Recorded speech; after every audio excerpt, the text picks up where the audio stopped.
Veronica. Parang horror. In my 4 years in the Philippines, I've learned something of the deep significance of family. Family is familiar, it feels like home. Family is vulnerable. Family is loving. And family is forever. Veronica, today, in a deep way, we become family. Family's familiar. Even from the very beginning, you remember when we first met on Facebook? Sinabi ko sa'yo, parang familiar yung mukha mo ah. Parang family tayo. And even from those first few conversations, when we were connected, shaking your hand at church, of course, our first date, c'est la vie. I felt so comfortable enough with you to joke, relax, ask you deep questions about being an ambivert, about family. I felt comfortable enough to become a little bit more like myself. So I fell in love. As we got to know one another, I began to feel more and more at home with you. And although I tried really hard not to, I couldn't help but fall in love. I fell in love with your compassionate sense of justice, your desire to obey Jesus, your rooted identity as a daughter of God, your leadership, your ambiversion, your resilience, your detail-oriented side, your unfathomable multitasking abilities, your assertiveness that only comes out when needed. And you know what else? I fell in love with the fact that you speak the truth. That you desire to speak the truth and you desire the truth to be spoken to you, even when others avoid the ugly truth. To you, the truth is beautiful. And even when I believe the truth in me is ugly, to you it is beautiful. Even when I'm ashamed of myself, guwapo ko sa tingin mo. And for that I'm thankful, because it means that with you I can remove the mask and become myself.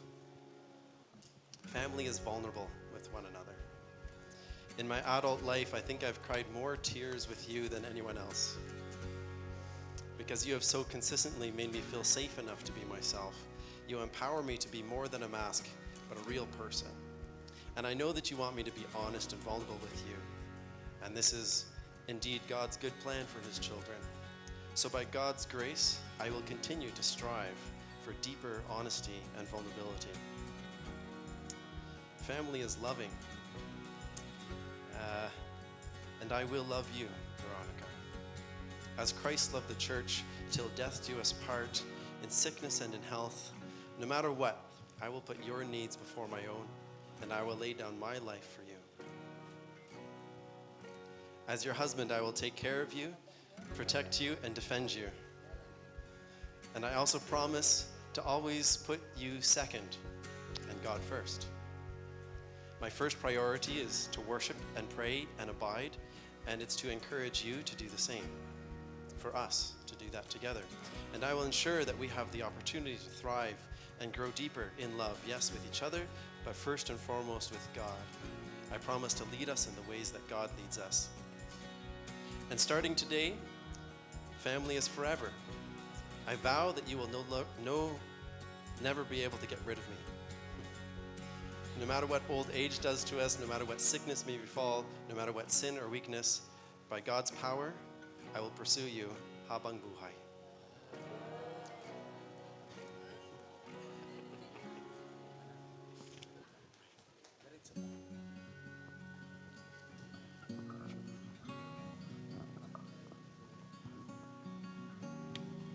You already pledged to live with her in richer and poorer, in sickness and in health.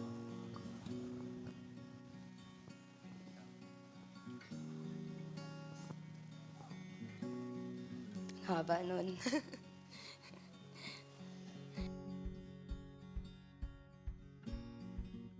to my man, Ryan Josiah Martins. Honey Bunch. My love, my answered prayer. You are one of the proof that God answered prayers and that He writes love stories in mysterious ways. You are the one that I've been praying and waiting for. You came along just at the right time. 18 years ago, when I was only 14, I said this simple prayer. I want my first boyfriend will be my last.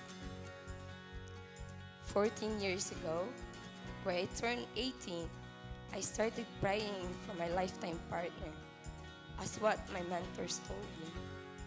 Since then, praying for my lifetime partner is always included.